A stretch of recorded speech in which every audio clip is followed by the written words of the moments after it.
नमस्कार। आज की इस चर्चा में हम एक बिल्कुल नए नजरिए से चीजों को देखने वाले हैं। प्राचीन भारतीय दिनचर्या को अक्सर सिर्फ धार्मिक प्रथाओं या मिस्टिसिज्म से जोड़कर देखा जाता है, लेकिन अगर इन रूटीन्स को आधुनिक विज्ञान की नज़रों से देखा जाए तो ये क्रोनोमेडिसिन और बायोहैकिंग का एक बेहद ही सोफिस्टिकेटेड रूप बनकर सामने आते हैं। एक सवाल जो हम सबके जहन में जरूर आना चाहिए, क्या आज के ये जो मॉडर्न वेलनेस ट्रेंड्स हैं, क्या वो दरअसल सदियों पहले ही इंजीनियर कर दिए गए थे? आजकल हर तरफ माइंडफुलनेस ऐप्स और न्यूरो स्टिमुलेंट्स का बड़ा ट्रेंड चल रहा है, लेकिन क्या हमारी प्राचीन अकाउस्टिक और सर्केडियन टेक्नोलॉजीज इन सबसे सदियों आगे थीं?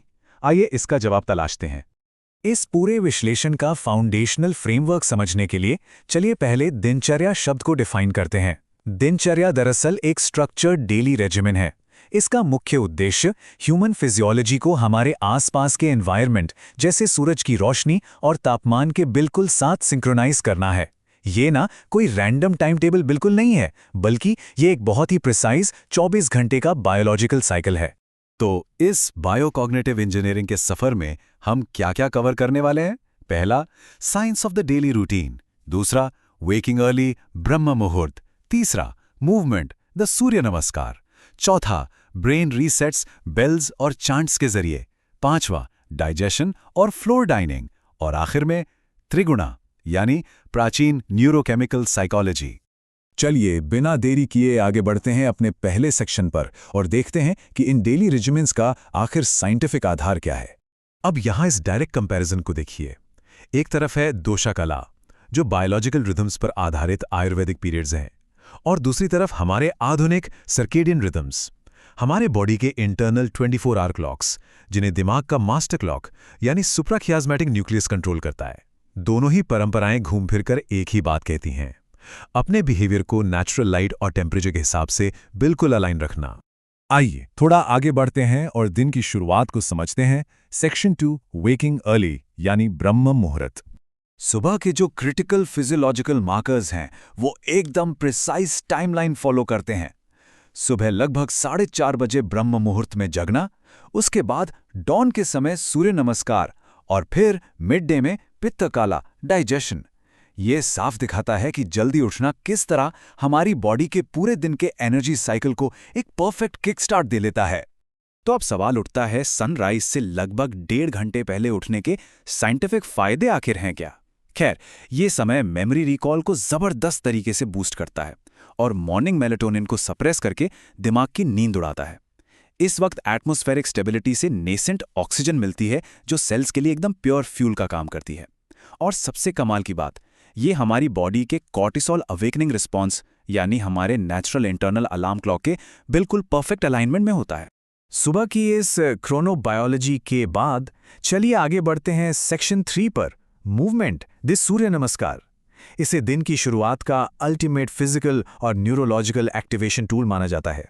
सूर्य नमस्कार को अगर सिर्फ एक आम फिजिकल स्ट्रेच समझ लिया जाए तो ये बहुत बड़ी भूल होगी। दरअसल ये एक बेहद पावरफुल न्यूरोप्लास्टिक और रेस्पिरेटरी एक्सरसाइज है।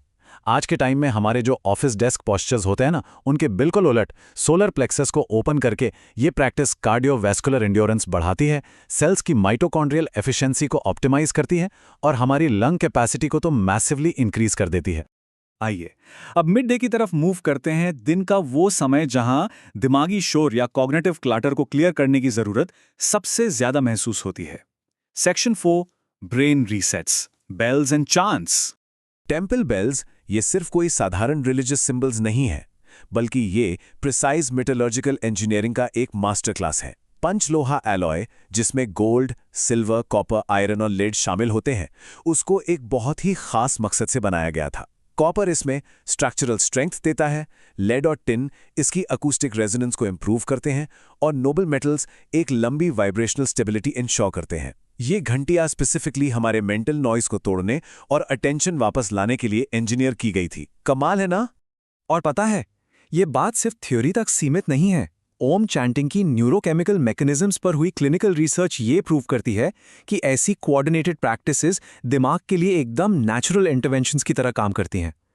इनसे ब्रेन की सेल्फ रेगुलेशन और स्ट्रेस से जल्दी रिकवर होने की कैपेसिटी ड्रास्टिकली बढ़ जाती है। दिमागी शोर को क्लियर करने के बाद चलिए अब न्यूट्रिशन पर फोकस करते हैं। Section 5, digestion and flow dining.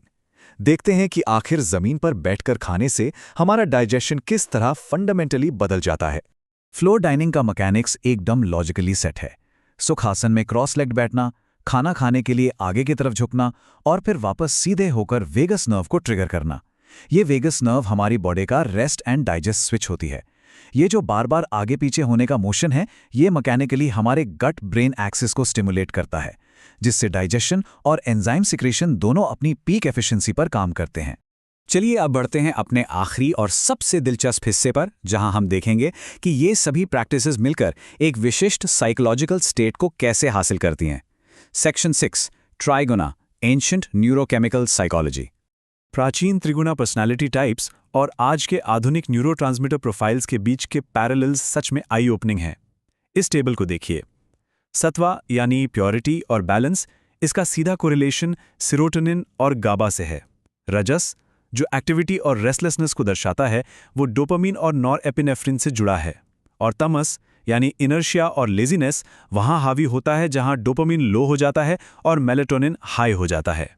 Modern research भी इन त्रिगुणा स्टेट्स की न्यूरोबायोलॉजिकल फाउंडेशंस को क्लियरली आउटलाइन करती है। सत्वा की एक शांत, डिजायर्ड स्टेट को मेंटेन करने के लिए ऑप्टिमल लेवल्स ऑफ सेरोटोनिन और गैबा का होना बहुत जरूरी है। इन केमिकल्स के बैलेंस का सीधा नतीजा प्रोफाउंड इमोशनल रेगुलेशन और एक स्टेबल, शांत दिमाग के रूप में मिलता है। तो इस सबसे एक अहम बात ये निकल कर आती है कि हमारी daily lifestyle choices in chemicals का बैलेंस पूरी तरह कंट्रोल कर सकती हैं।